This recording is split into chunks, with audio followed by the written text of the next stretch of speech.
الحمد للہ رب العالمین والصلاة والسلام علی سید الانبیاء والمرسلین اما بعد فاعوذ باللہ من الشیطان الرجیم بسم اللہ الرحمن الرحیم وَلَقَدْ يَسَّرْنَا الْقُرْآنَ لِلذِّكْرِ فَهَلْ مِن مُدَّكِرٍ صدق اللہ العظیم۔ محبت سے پڑھیے الصلاۃ والسلام علیک یا سیدی یا رسول اللہ وعلی آلک واصحابک یا سیدی یا حبیب اللہ۔ احبابی وطن، میں رسماً اور غیر رسماً ہدیہ تبریک پیش کرتا ہوں اس علاقے کی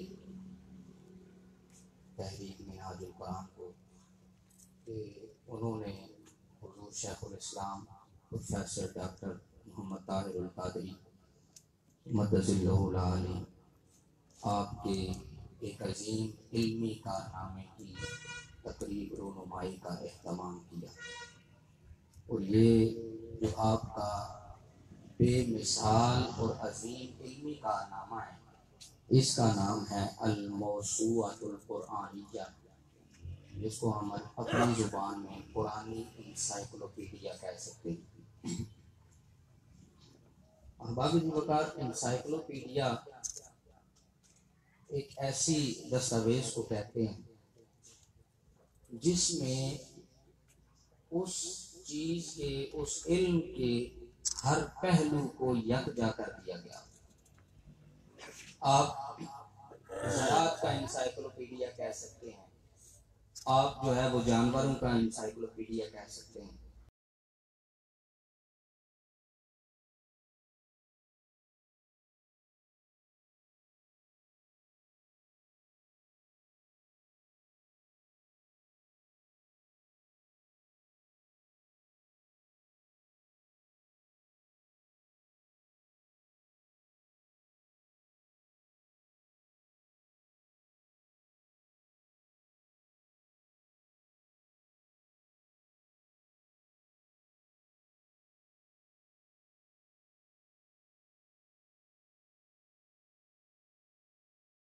انسائکلوپیڈیا بنا دیا ہے حضور شیخ الاسلام، ہر پہلو کو ڈسکس کر دیا، اور یہ ایک دو سینکڑوں کی تعداد میں نہیں، ہزاروں کی تعداد میں جو قرآن کے مضامین ہیں ان کو آپ نے کلاسیفائی کر دیا ہے اس کتاب میں۔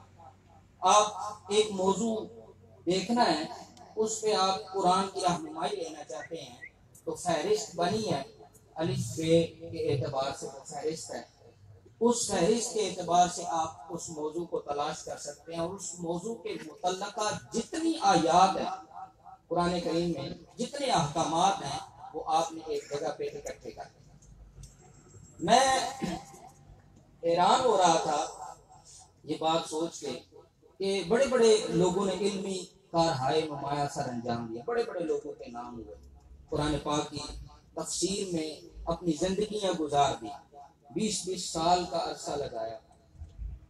تو ڈاکٹر صاحب نے یہ جو کارنامہ سر انجام دیا ہے، تو آپ فرما رہے تھے کہ جب آپ سے سوال کیا اوریہ مقبول جان نے کہ جناب یہ کب سے آپ نے اس قرآنی انسائکلوپیڈیا کو لکھنا اور ترتیب دینا شروع کیا، تو ڈاکٹر صاحب نے کہا کہ میں نے قرآن کو اپنی زندگی کی ابتدا میں جب سے پڑھنا شروع کیا ہے، تو تب سے غور و فکر کرنا اور سوچنا، قرآن پاک کی آیات کو سمجھنا جب سے میں نے شروع کیا ہے، یہ میری زندگی کے جب سے آغاز کی بات ہے، تو تب سے میں نے قرآن کو اس طرح پڑھنا شروع کیا ہے کہ میں اس کو ایک ترتیب دے سکوں، اس کے مضامین کو ایک ترتیب دے سکوں، اس کے مفاہیم کو ایک ترتیب دے سکوں، اس کے جو نکات اور احکامات ہیں ان کو ایک ترتیب دے سکوں۔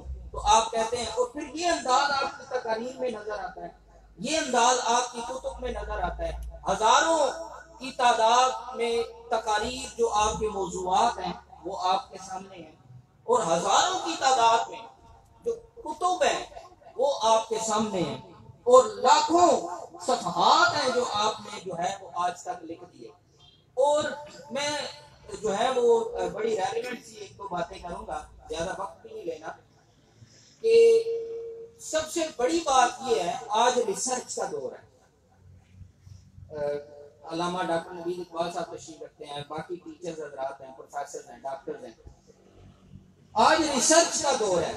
تو ریسرچ کے اس دور میں ریسرچ کا, تحقیق کا ایک تقاضا ہے کہ آپ ایک چیز کو بیان کرتے ہیں اور لکھتے ہیں تو اس کا ریفرنس دینا ہوتا ہے.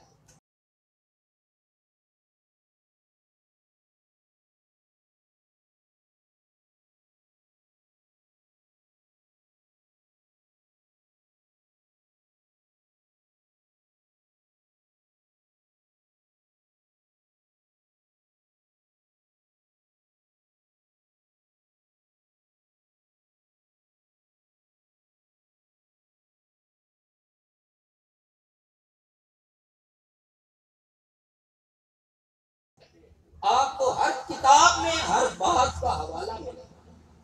ایسے ہی نہیں کہ ان چیزوں کو اکٹھا کر دیا اور لکھ دیا, نہیں, حوالہ جات آپ کو ساتھ ملیں گے. تو ریسرچ کا ایک انداز جو ہے وہ آپ کی تصانیف میں نظر آتا ہے. ایک ترتیب موضوعات کی آپ کی تصانیف میں نظر آتی ہے. ان تصانیف کو جب ہم دیکھتے ہیں اور پھر قرآن انسائکلوپیڈیا تک پہنچتے ہیں تو یہ بند کتابیں اگر کسی نے نہیں بھی دیکھا لیکن آپ کی پہلے کوئی تصنیف پڑھ رکھی ہے تو وہ بڑے احسن طریقے سے قیاس کر سکتا ہے کہ قرآن انسائکلوپیڈیا کا معیار کیا ہوگا.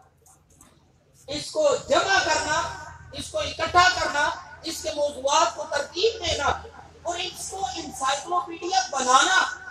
دیکھیں نا, ہم کہیں کہ یہ ایک سکول ہے, یہ ایک سکول میں تقریب ہو رہی ہے, ہم کہ ایک سکول ہے, اس میں پہلی سے لے کے نرسری سے لے کے 10ویں تک ساری کلاسیں ساری مضامین پڑھائے جاتے ہیں. ایک ہو گیا دعویٰ.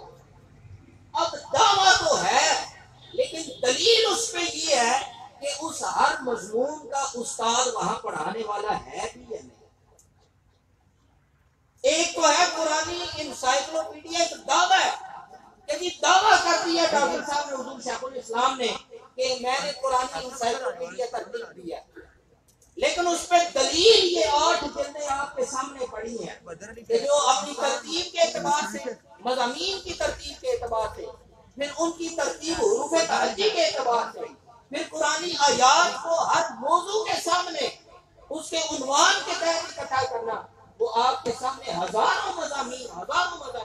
آپ فرماتے ہیں کہ کوئی لائر ہے, وکیل ہے, کوئی ریسرچر ہے, کوئی ڈاکٹر ہے, کوئی طب سے تعلق رکھتا ہے, وہ کسی شعبہ زندگی سے اس کا تعلق ہے, وہ اپنی رہنمائی اس انسائکلوپیڈیا سے لے سکتا ہے کہ میرے عنوان کے متعلق میری رہنمائی کے لیے میرے شعبہ جات کے حوالے سے کون سی آیات ہیں جن سے میں استفادہ کر سکتا ہوں. یہ ہے اس کا ایک ہلکا سا مختصر سا میرے جو ہے وہ ناقص الفاظ میں اس کا قرآن انسائکلوپیڈیا کا ایک تعارف ہے. اباب جی بکار ایک وقت تھا, آخری بات میں حضور شیخ الاسلام کی شخصیت پہ کرنا چاہتا ہوں. ہمارے اوپر ایک وقت آیا, وہ وقت قومی اعتبار سے بھی تھا, ملکی اعتبار سے بھی تھا, ہر اعتبار سے ہمارے اوپر ایک وقت آیا. وہ وقت یہ تھا کہ جب دہشت گردی نے پاکستان میں زور پکڑا,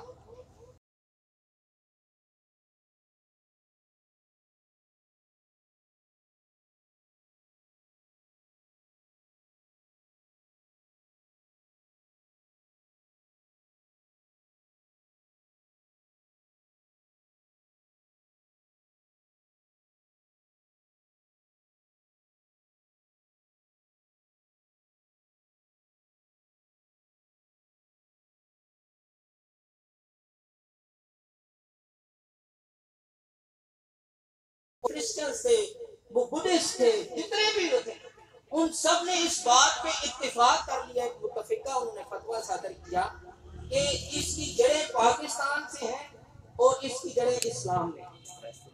دہشت گردی ایک ایسا ناصر اور اس کو ایک پروپیگنڈا کیا گیا اور پوری دنیا میں اسلام اور پاکستان کو بدنام کیا.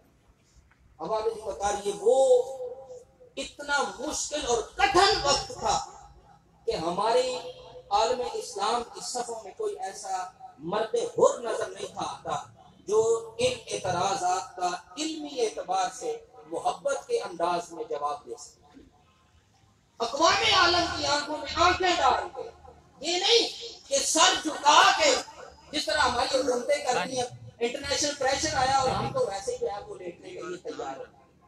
نہیں، ہماری صفوں میں ملکی اعتبار سے اور مذہبی اعتبار سے ہماری صفوں میں کوئی ایک شخص ایسا نہیں تھا اس وقت. یہ ایک 15-20 سال کا عرصہ ہے. 15-20 سال کے عرصے میں قومیں کہاں سے کہاں تک پہنچ جاتی ہیں، لیکن انٹرنیشنل لیول پہ عالمی سطح پہ کوئی ایک شخص ایسا نہیں تھا جو اٹھے اور اسلام کا بھی دفاع محبت کے انداز میں کرے اور پاکستان کا بھی دفاع محبت کے انداز میں کرے. اب آپ بقرہ 15-20 سال کو میں دیکھیں، اس سے پہلے کو چھوڑ دیں کہ طاہر القادری کیا ہے، اس سے پہلے بھول جائیں ڈاکٹر طاہر القادری کیا ہے. یہ 15-20 سال کا عرصہ دیکھیں تو ایک شخصیت آپ کو انٹرنیشنل فورم پہ نظر آئے گی جس نے انگلینڈ میں، امریکہ میں، برطانیہ میں، ہر ملک میں جس نے اسلام سے دہشت گردی کا واسطہ ختم کر کے اور اسلام کے پیغام کو دنیا کے سامنے رکھ کے بتایا لوگوں اسلام دہشت گردی کا دین نہیں، اسلام میں دہشت گردی کا تصور ہے ہی نہیں. انٹرنیشنل اسپیکر بن کے لوگوں کے سامنے انگلش میں بتایا، عربک میں بتایا، ہر زبان میں لوگوں کو یہ پیغام دیا کہ اسلام میں دہشت گردی کا کوئی تصور نہیں. اب آپ اسی وقت وہ شخصیت جس کے ہم مقروض ہیں، اس ذمہ داری کے جس نے یہ ذمہ داری احسن طریقے سے نبھائی، ہم اس کے مقروض ہیں. میں اس چیز کا اعتراف کرتا ہوں اور ہم دعا گو ہیں. اور پھر علمی اعتبار سے آپ کے کار ہے نمایاں بے شمار منہاج القرآن کو ترتیب دینا، اس کی تنظیم سازی، اور پھر وہاں پہ نہ صرف یہ کہ علوم قدیمہ علوم جدیدہ کو لے کے چلنا، ایک ہم آہنگی پیدا کرنا. اور پھر آپ اس سفر کو دیکھیں تو وہ منہاج یونیورسٹی کی شکل میں ہمارے سامنے وہ چیز نظر آتی ہے.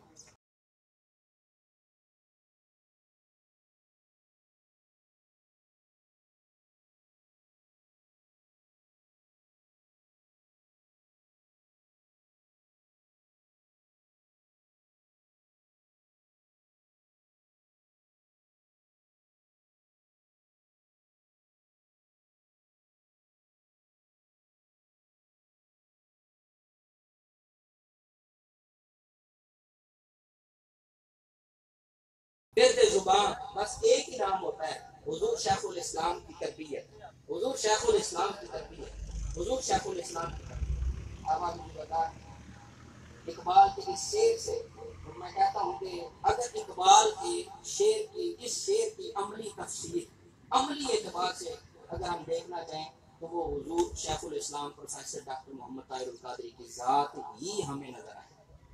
وہ کیا ہے؟ اقبال کہتے ہیں کہ جنہوں نے اونچی اڑان اڑنی ہے، جنہوں نے بڑی منزل پانی ہوتی ہے، بڑی منزل تک پہنچنا ہوتا ہے، ان کے چلنے کا انداز کیا ہوتا ہے. جنہوں نے اپنے گھر کی سطح پہ سرداری نہیں کرنی، جنہوں نے اپنے محلے کی سطح پہ سرداری نہیں کرنی، جنہوں نے اپنے ضلع کی سطح پہ، اپنے حلقہ کی سطح پہ، صوبے کی سطح پہ سرداری نہیں کرنی، نہیں. اقبال کہتا ہے ان کی سرداری اس کونوں مکان سے بھرا ہوتی ہے، دنیا جہاں سے بھرا ان کی سرداری پہ. لوگ ہر مذہب کا بندہ وہ دل سے اس شخص کی قدر کرتا ہے. ان لوگوں کی اڑان اور پروان ایسی ہے. اقبال کہتا ہے وہ کس طرح یہ سفر کرتے ہیں؟ اقبال کہتے ہیں وہ سفر اس طرح کرتے ہیں کہ یقین محکم عمل پہم محبت فاتح عالم. یقین محکم عمل پہم محبت فاتح عالم. جہاد زندگانی میں ہے یہ مردوں کی شمشیر. زندگی کے میدان میں اگر کسی نے لڑائی کرنی ہے تو 3 چیزوں کی وہ اپنی تلوار بنائے، اپنی ڈھال بنائے. وہ ہے یقین محکم. میں ڈاکٹر طاہر القادری کی زندگی کو دیکھتا ہوں تو آپ کو یقین سے ہٹ کے دوسری کوئی شے نظر ہی نہیں آئے گی، شک کی وہاں گنجائش نہیں. عمل پہم مسلسل ایک عمل ہے، ایک جوہد مسلسل ہے. پھر اس کے بعد محبت فاتح ہے. آپ کے انداز گفتار کو دیکھیں، آپ کے کردار کو دیکھیں، آپ کے کلام کو دیکھیں، آپ کی تحریروں کو دیکھیں، محبت ہی نظر آئے. محبت فاتح عالم. اقبال کہتے ہیں جہاد زندگانی میں ہے یہ مردوں کی شمشیریں. اللہ تعالیٰ حضور شیخ الاسلام کا سایہ ہمارے سروں پہ دراز فرمائے. اور ہر آنے والا دن آپ کا فرمان ہے کہ انشاءاللہ اگلے سال میں حدیث پاک کا انسائکلوپیڈیا آپ کے سامنے ہوگا. اللہ تعالیٰ ان کی عمر میں، علم میں اور سارے معاملات میں